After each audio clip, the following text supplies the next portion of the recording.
जय श्री राधे कृष्णा। दोस्तों कैसे हैं आप? आशा करते हो कि आप लोग स्वस्थ होंगे, मस्त होंगे। आज आपके बीच में बहुत ही प्यारा रानी और जोगी की कहानी का सुंदर जो है सोहर गीत लेके आए। पूरा सुनिएगा। चैनल पे नए हैं सब्सक्राइब कीजिएगा, प्यारा सा कमेंट जरूर कीजिएगा। कैसे लगा आपको ये? ससुर दुआर निमिया पेड़वा होत शीतली बयार बाह शीतली बयार बाह हो मोरी सखिया से ही तार बैठा है जोगिया हो तो गठरी सम्हारे हो तो गठरी सम्हारई हो मोरी सखिया से ही तर बैठा है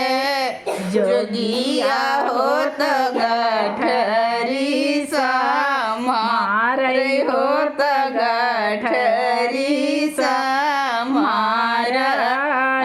हो मोरी रानी कहाँ गए सासू जी तो हार हो तो सासू ससुर गए कहाँ ससुर तो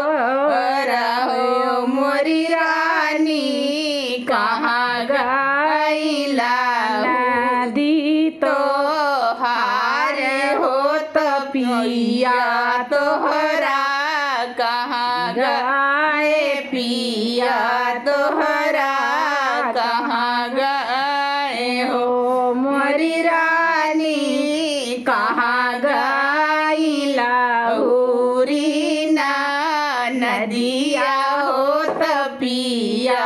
तोहरा कहाँ गए पिया तोहरा कहाँ गए हो सासु गए हरवा हो तो ससुर बाजार गए ससुर बाजार गए हो मोरे जोगिया नदी तो गई है ससुरवा हो तो पिया पर देश गए पिया पर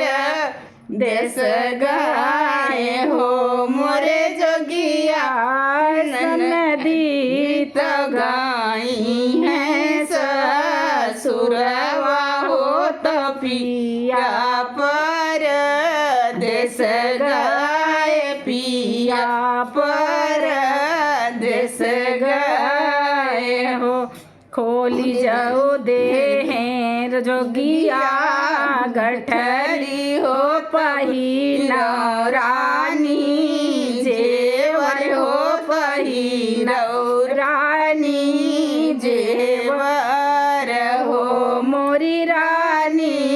पहिना गले न करे हार हो तो मांगिया के टीका हो तो मांगिया के टीका हो मोरी रानी पहिना पाँव पाए जनिया हो तो छम छम बाजे हो तो छम छम बाजे हो मोरी रानी पहिना पाँव पाए जनिया हो तो छम छम बाजे हो तो छम छम बाज हो पहिनी बोड़ी रानी खाड़ी बाई झरो खवाना झाँकई हो झरो खवाना झाँकई हो मोरे जोगिया आई गाय ससुर मार हो देव वड़िया पे सासू मोर वड़िया पे सासू मोरी हो मोरे जोगिया नदी जवाई है ससुर हो तो पिया पर देश से हो तो पिया पर देश से नी हो ही मोरी रानिया से रनिया हो तो बहु गुना आगर हो तो बाहु गुण आगर हो मोरी रनिया कवन वकीलिया बताव हो तो जियरा बचाइत हो तो जियरा बचाइत हो मोरी रनिया को वकीलिया बताव हो तो जियरा बचाइत हो तो जियरा बचाइत एक हाथ लेऊ तो तार जुआ हो तो दूजे बाट खरवा जोगी दूजे बाट खरवा हो मोरे जोगिया धैले त्या बानिया के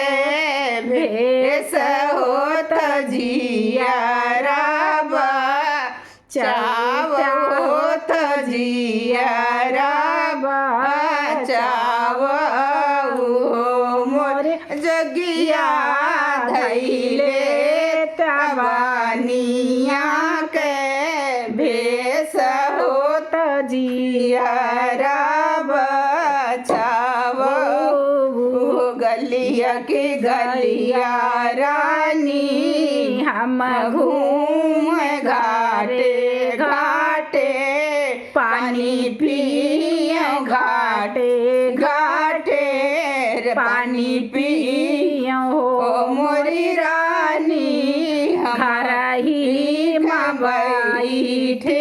तीरियावा हो तो हम से जो छलक रहे हम से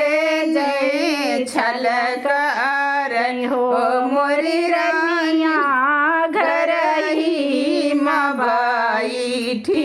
तीरियावा हो तो हम से छलक रहे हम से छलक